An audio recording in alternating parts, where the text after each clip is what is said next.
Thank you, my friends.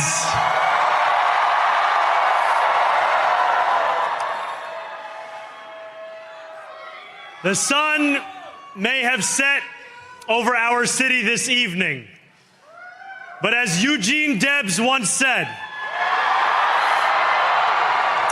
I can see the dawn of a better day for humanity.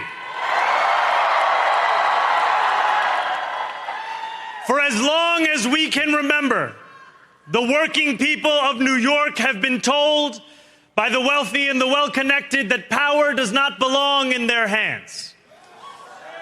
Fingers bruised from lifting boxes on the warehouse floor, palms calloused from delivery bike handlebars, knuckles scarred with kitchen burns. These are not hands that have been allowed to hold power. And yet, over the last 12 months, you have dared to reach for something greater. Tonight, against all odds, we have grasped it. The future is in our hands. My friends, we have toppled a political dynasty.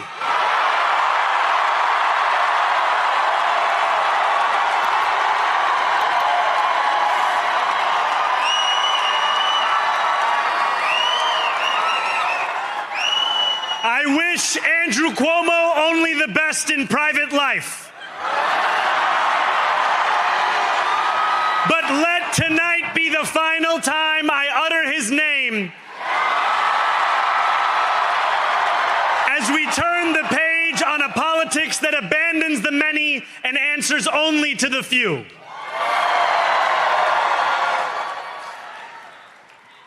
New York, tonight you have delivered a mandate for change,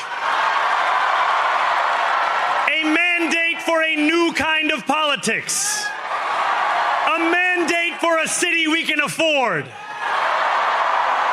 and a mandate for a government that delivers exactly that. On January 1st, I will be sworn in as the mayor of New York City.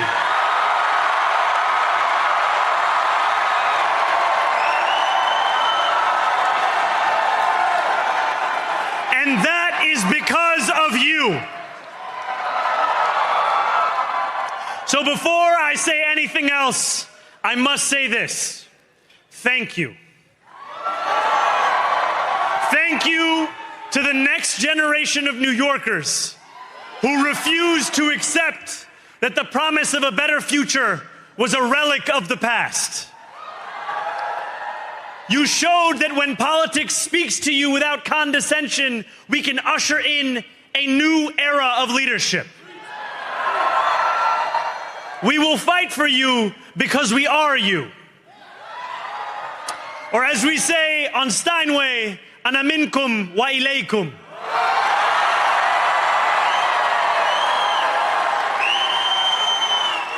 Thank you to those so often forgotten by the politics of our city who made this movement their own. I speak of Yemeni bodega owners and Mexican abuelas, Senegalese taxi drivers and Uzbek nurses, Trinidadian line cooks and Ethiopian aunties. Yes, aunties. To every New Yorker in Kensington and Midwood and Hunts Point, know this. This city is your city, and this democracy is yours too. This campaign is about people like Wesley, an $11.99 organizer I met outside of Elmhurst Hospital on Thursday night. A New Yorker who lives elsewhere, who commutes 2 hours each way from Pennsylvania because rent is too expensive in this city. It's about people like the woman I met on the BX33 years ago, who said to me, I used to love New York, but now it's just where I live. And it's about people like Richard, the taxi driver I went on a 15-day hunger strike with outside of City Hall, who still has to drive his cab 7 days a week. My brother, we are in City Hall now.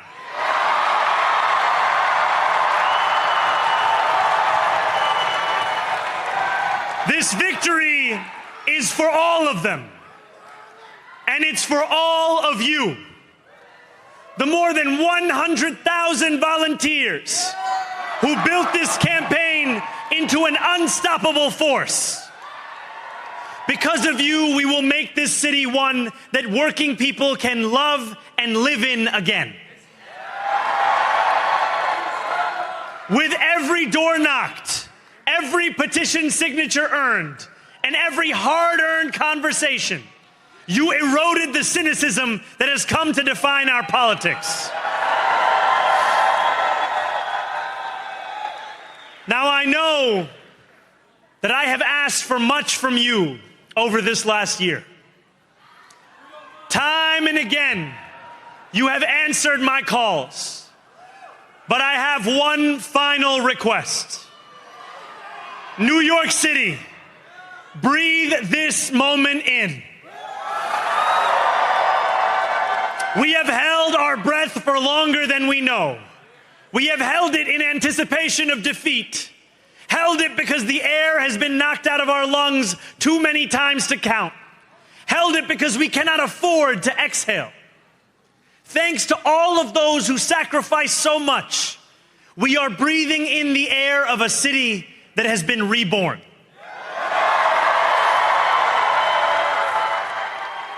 To my campaign team, who believed when no one else did, and who took an electoral project and turned it into so much more, I will never be able to express the depth of my gratitude. You can sleep now. To my parents, Mama and Baba, you have made me into the man I am today. I am so proud to be your son. And to my incredible wife, Rama,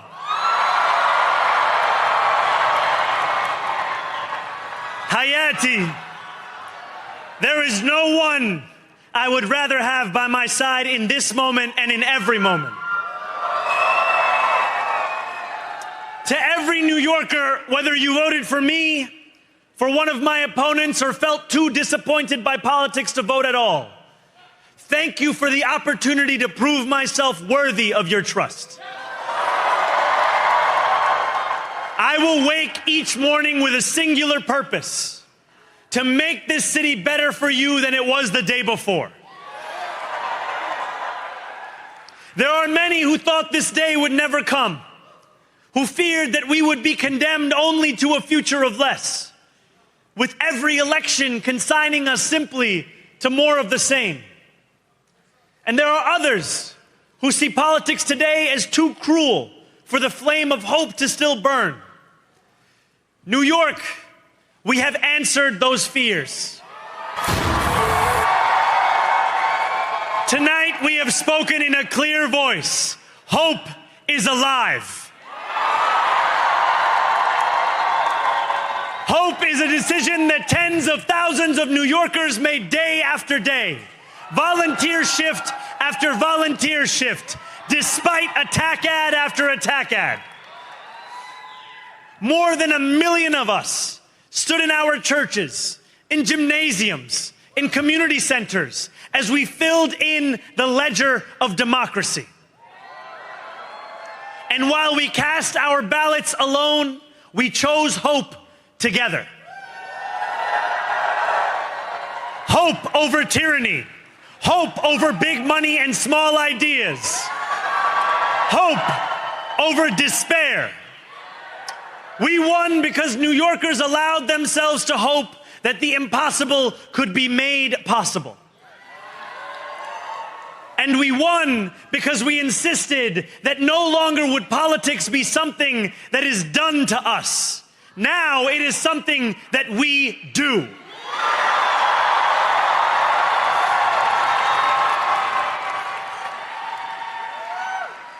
Standing before you, I think of the words of Jawaharlal Nehru.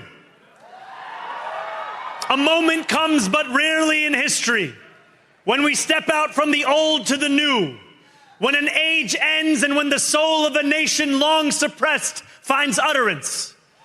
Tonight we have stepped out from the old into the new.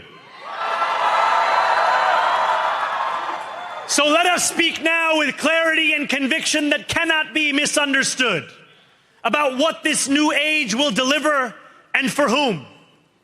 This will be an age where New Yorkers expect from their leaders a bold vision of what we will achieve, rather than a list of excuses for what we are too timid to attempt. Central to that vision will be the most ambitious agenda to tackle the cost of living crisis that this city has seen since the days of Fiorello LaGuardia.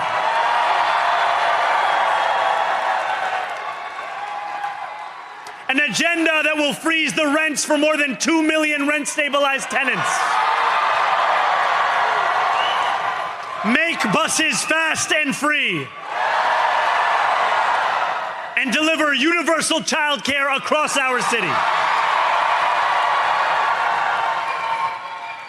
Years from now, may our only regret be that this day took so long to come.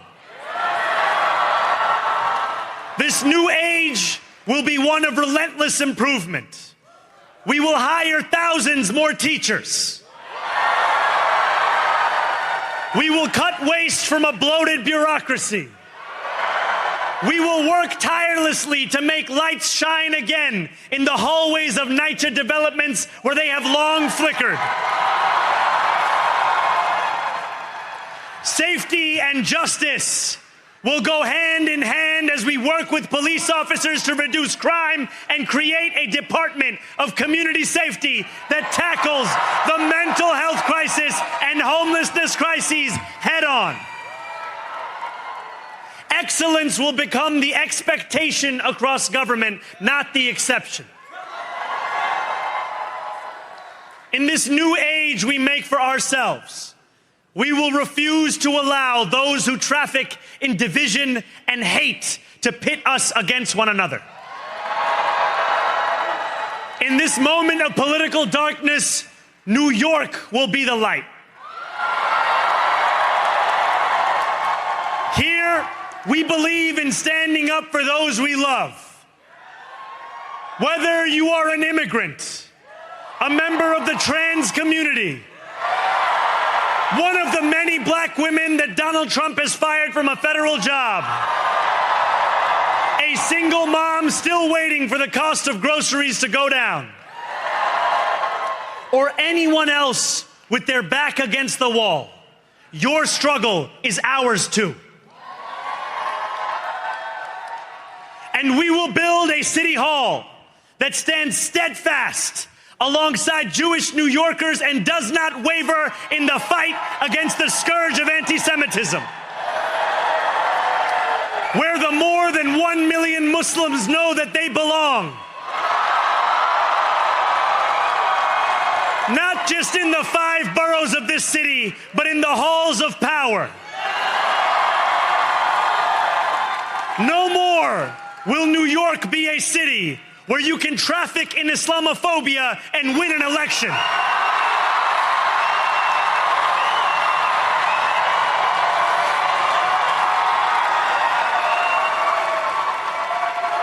This new age will be defined by a competence and a compassion that have too long been placed at odds with one another. We will prove that there is no problem too large for government to solve and no concern too small for it to care about. For years, those in City Hall have only helped those who can help them. But on January 1st, we will usher in a city government that helps everyone. Now, I know that many have heard our message only through the prism of misinformation. Tens of millions of dollars have been spent to redefine reality and to convince our neighbors that this new age is something that should frighten them. As has so often occurred, the billionaire class has sought to convince those making $30 an hour that their enemies are those earning $20 an hour. They want the people to fight amongst ourselves so that we remain distracted from the work of remaking a long broken system. We refuse to let them dictate the rules of the game anymore. They can play by the same rules as the rest of us. Together, we will usher in a generation of change. And if we embrace this brave new course, rather than fleeing from it, we can respond to oligarchy and authoritarianism with the strength it fears, not the appeasement it craves. After all, if anyone can show a nation betrayed by Donald Trump how to defeat him, it is the city that gave rise to him.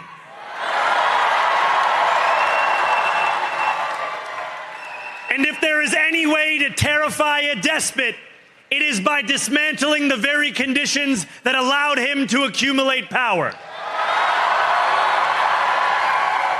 This is not only how we stop Trump, it's how we stop the next one. So, Donald Trump, since I know you're watching, I have 4 words for you. Turn the volume up.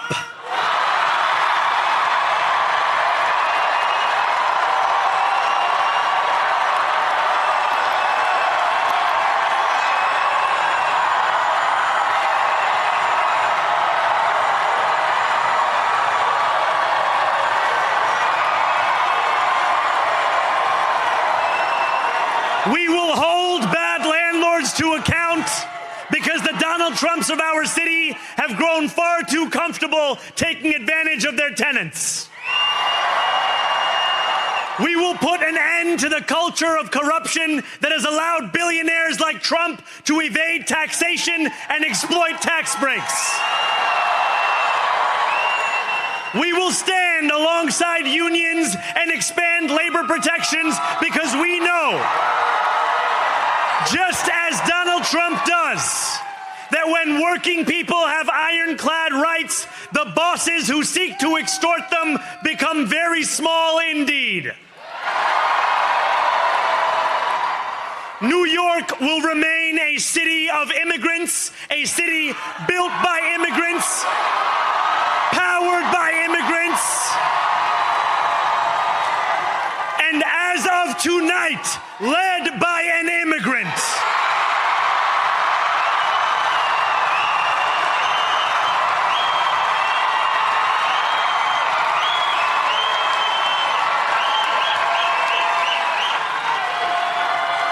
So hear me, President Trump, when I say this. To get to any of us, you will have to get through all of us.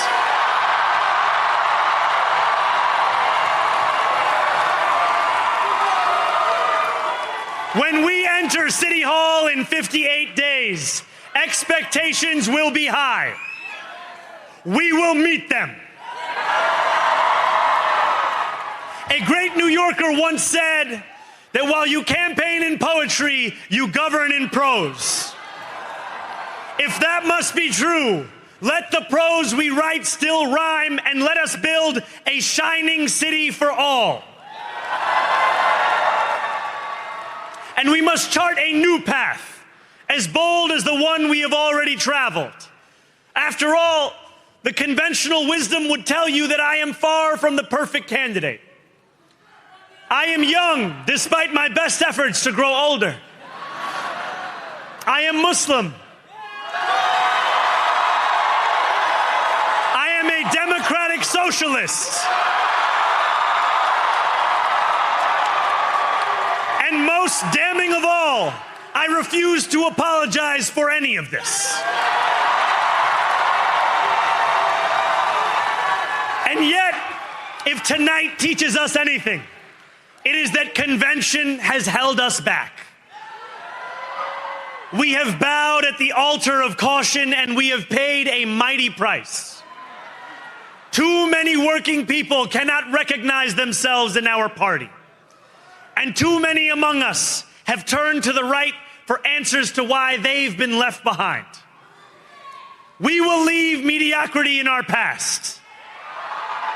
No longer will we have to open a history book for proof that Democrats can dare to be great. Our greatness will be anything but abstract. It will be felt by every rent-stabilized tenant who wakes up on the first of every month, knowing the amount they're going to pay hasn't soared since the month before. It will be felt by each grandparent who can afford to stay in the home they have worked for, and whose grandchildren live nearby because the cost of childcare didn't send them to Long Island. It will be felt by the single mother who is safe on her commute and whose bus runs fast enough that she doesn't have to rush school drop-off to make it to work on time. And it will be felt when New Yorkers open their newspapers in the morning and read headlines of success, not scandal. Most of all, it will be felt by each New Yorker when the city they love finally loves them back. Together, New York, we're going to freeze the... Together, New York, we're going to make buses fast and... Together, New York, we're going to deliver universal... Let the words we've spoken together, the dreams we've dreamt together, become the agenda we deliver together.